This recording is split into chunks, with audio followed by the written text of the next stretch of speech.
Hello everyone, जय हिंद। स्वागत है आपका आपके अपने यूट्यूब चैनल के प्लेटफॉर्म में। आज मैं आपके समक्ष बात कर रहा हूँ 25 सितंबर एसएससी सीजीएल एग्जाम 2024 की सेकंड शिफ्ट के महत्वपूर्ण प्रश्नों के संबंध में। और यह वीडियो आपके आने वाली सभी परीक्षाओं के लिए अति महत्वपूर्ण और लाभदायक होगा, इसलिए इस वीडियो को जरूर अंत तक देखें। और इसी के साथ मैं अपने वीडियो को स्टार्ट करता हूँ। और फर्स्ट और महत्वपूर्ण प्रश्न पूछा गया था कि बिहू किस राज्य का लोक नृत्य है। इसका आंसर है असम का, अर्थात बिहू असम राज्य का लोक नृत्य है। और असम राज्य में वर्ष में 3 बिहू त्योहार मनाए जाते हैं, जिसमें कि फर्स्ट है बुहाग या रोंगाली बिहू, सेकंड है कट बिहू या कोंगाली बिहू, और थर्ड है माघ बिहू। बात करूं मैं बुहाग या रोंगाली बिहू के संदर्भ में, तो यह अप्रैल माह में मनाया जाता है, जबकि कट बिहू या कोंगाली बिहू अक्टूबर माह में मनाया जाता है और माघ बिहू जनवरी माह में मनाया जाता है। और इस प्रकार असम राज्य में वर्ष में 3 बिहू त्योहार मनाए जाते हैं, बुहाग या रोंगाली बिहू, कट बिहू या कोंगाली बिहू और माघ बिहू। और नेक्स्ट महत्वपूर्ण प्रश्न पूछा गया था कि ड्रेन ऑफ वेल्थ या धन का निष्कासन नामक पुस्तक किसने लिखी है। तो इसका आंसर है दादा भाई नौरोजी ने। और poverty and unBritish rule in India Dadabhai Naoroji की अन्य एक महत्वपूर्ण पुस्तक थी, अर्थात ड्रेन ऑफ वेल्थ और poverty and unBritish rule in India नामक पुस्तक दादा भाई नौरोजी की थी। और Dadabhai Naoroji grand old man of India के नाम से लोकप्रिय थे। और दादा भाई नौरोजी ब्रिटिश संसद के सदस्य बनने वाले पहले भारतीय थे। और दादा भाई नौरोजी वर्ष 1886, 1893 और 1906 में भारतीय राष्ट्रीय कांग्रेस के अध्यक्ष रहे थे। और ये सभी पॉइंट एग्जाम पर्पज की दृष्टि से अति महत्वपूर्ण हैं। और नेक्स्ट महत्वपूर्ण प्रश्न पूछा गया था कि सोने, चांदी और तांबे के सिक्कों की प्रणाली किसने शुरू की थी। तो इसका आंसर है शेरशाह सूरी ने। और शेरशाह सूरी ने सोने, चांदी और तांबे के सिक्कों की एक प्रणाली शुरू की थी, जिसमें कि चांदी के सिक्के का नाम रुपया था, सोने के सिक्के का नाम मोहर था और तांबे के सिक्के का नाम दाम था। बात करूं मैं शेरशाह संबंधी अन्य महत्वपूर्ण जानकारी के संदर्भ में, तो शेरशाह सूरी का मकबरा सासाराम बिहार राज्य में स्थित है। और ये सभी पॉइंट भी एग्जाम पर्पज की दृष्टि से अति महत्वपूर्ण हैं। और नेक्स्ट क्वेश्चन पूछा था कि किस शासक ने तांबे के जीतल और चांदी के टंका सिक्कों की शुरुआत की थी। इसका आंसर है इल्तुतमिश ने। और इल्तुतमिश वर्ष 1211 में दिल्ली में गुलाम वंश का शासक बना था। और नेक्स्ट क्वेश्चन पूछा था कि मंडू आइलैंड कहाँ स्थित है। तो इसका आंसर है मालदीव में, अर्थात मंडू आइलैंड मालदीव देश में स्थित है।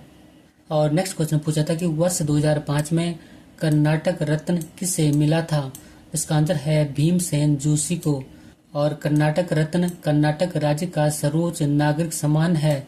और कर्नाटक रत्न की स्थापना वर्ष 1992 में कर्नाटक सरकार के द्वारा हुई थी।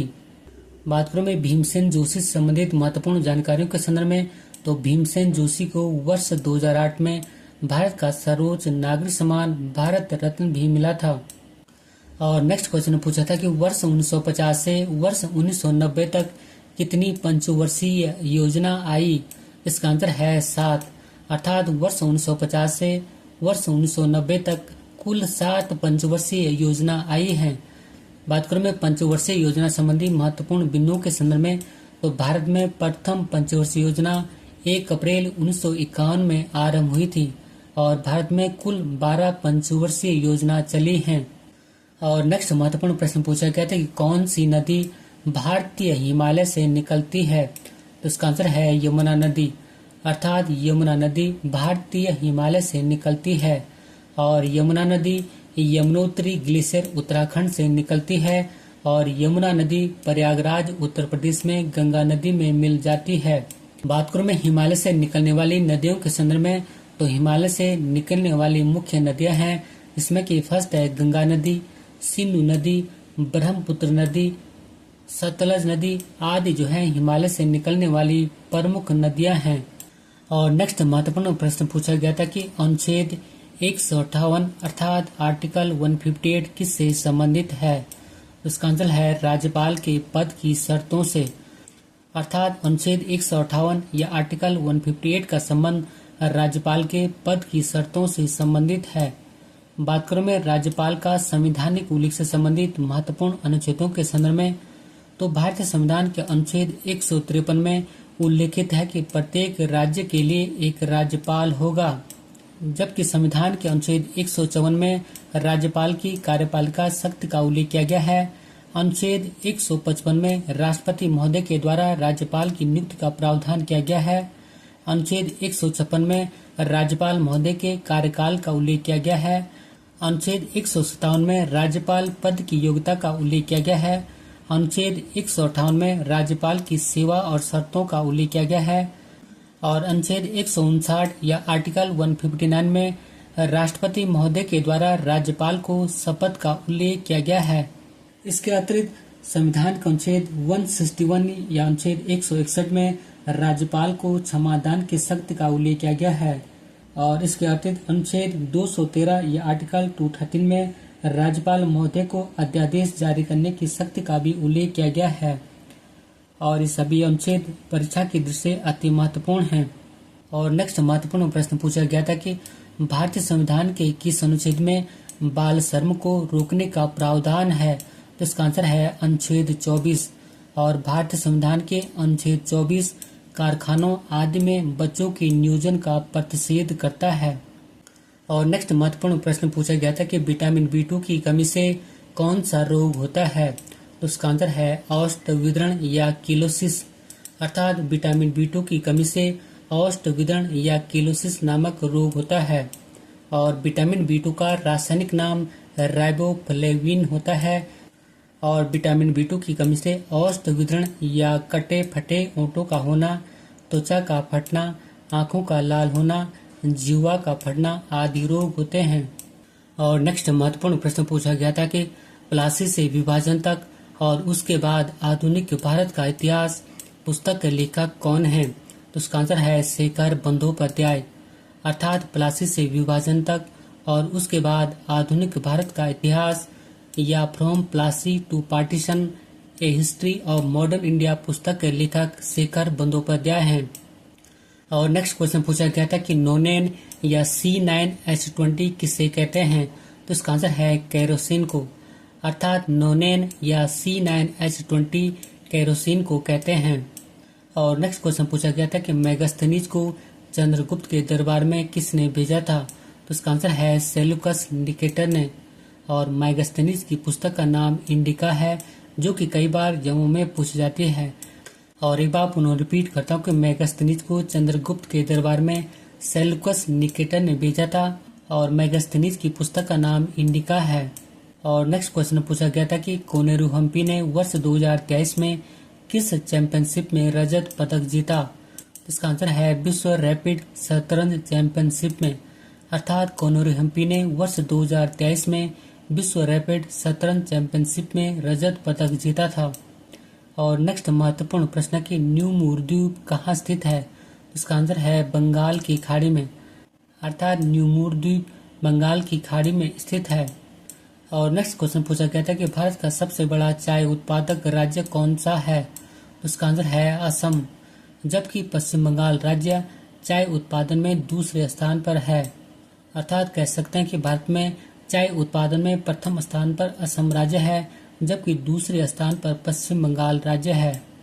और नेक्स्ट क्वेश्चन पूछा गया था कि थियोसॉफिकल सोसाइटी की स्थापना किसने की थी, तो इसका आंसर है मैडम ब्लावत्स्की और कर्नल हेनरी स्टील ऑलकॉट ने। और मैडम ब्लावत्स्की और कर्नल हेनरी स्टील ऑलकॉट ने वर्ष 1875 में संयुक्त राज्य अमेरिका के न्यूयॉर्क शहर में थियोसॉफिकल सोसाइटी की स्थापना की थी, जबकि भारत में थियोसॉफिकल सोसाइटी की स्थापना एनी बेसेंट ने की थी। और ये पॉइंट भी कई बार एग्जामों में पूछा जाता है कि भारत में थियोसॉफिकल सोसाइटी की स्थापना किसने की, तो इसका आंसर है एनी बेसेंट ने। और एनी बेसेंट ने मद्रास राज्य के अड्यार में थियोसॉफिकल सोसाइटी का कार्यालय स्थापित किया था। और नेक्स्ट क्वेश्चन पूछा गया था कि जसपाल सिंह मुंडा किस खेल से संबंधित थे, तो इसका आंसर है हॉकी खेल से। अर्थात जसपाल सिंह मुंडा हॉकी खेल से संबंधित थे और जसपाल सिंह मुंडा वर्ष 1928 के एम्स्टर्डम ओलंपिक में भारतीय हॉकी टीम के कप्तान थे और इस मैच में भारत ने नीदरलैंड को 3-0 से हराकर अपना पहला ओलंपिक स्वर्ण पदक जीता था। और नेक्स्ट क्वेश्चन पूछा गया था कि किस राज्य में पंचायती राज व्यवस्था नहीं है, तो इसका आंसर है नागालैंड राज्य में। अर्थात भारत के 3 राज्यों नागालैंड, मेघालय और मिजोरम राज्य में पंचायती राज व्यवस्था नहीं है। और इसके अलावा केंद्र शासित प्रदेश दिल्ली में भी पंचायती राज व्यवस्था नहीं है। एक बार पुनः रिपीट करता हूँ कि भारत के 3 राज्यों नागालैंड, मेघालय और मिजोरम सहित केंद्र शासित प्रदेश दिल्ली में भी पंचायती राज व्यवस्था नहीं है।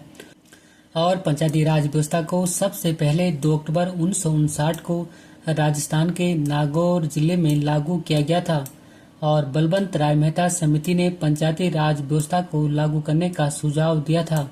अर्थात भारत में पंचायती राज व्यवस्था को बलवंत राय मेहता समिति के सुझाव पर लागू किया गया था। और नेक्स्ट क्वेश्चन पूछा गया था कि प्रधानमंत्री आवास योजना के तहत केंद्र और राज्य सरकारों के बीच साझा की जाने वाली इकाई सहायता की लागत अनुपात है। और इसका आंसर है कि मैदानी क्षेत्रों में 60:40 और उत्तर पूर्वी और हिमालय राज्यों में 90:10 है। अर्थात यदि प्रधानमंत्री आवास योजना के तहत सरकार के द्वारा 1 लाख रुपए की धनराशि आती है तो मैदानी क्षेत्रों में 60,000 रुपए केंद्र सरकार देगी और 40,000 रुपए राज्य सरकार देगी। और ठीक इसी प्रकार उत्तर पूर्वी और हिमालय राज्यों में 90,000 रुपए केंद्र सरकार देगी और 10,000 रुपए वहाँ की राज्य सरकार देगी। और इसी क्वेश्चन के साथ अपने वीडियो को समाप्त करता हूँ। यदि आपको मेरा वीडियो का कंटेंट पसंद आए तो वीडियो को लाइक, शेयर और सब्सक्राइब करना। मिलते हैं जल्दी नेक्स्ट वीडियो में। Thank you for watching. God bless you. जय हिंद।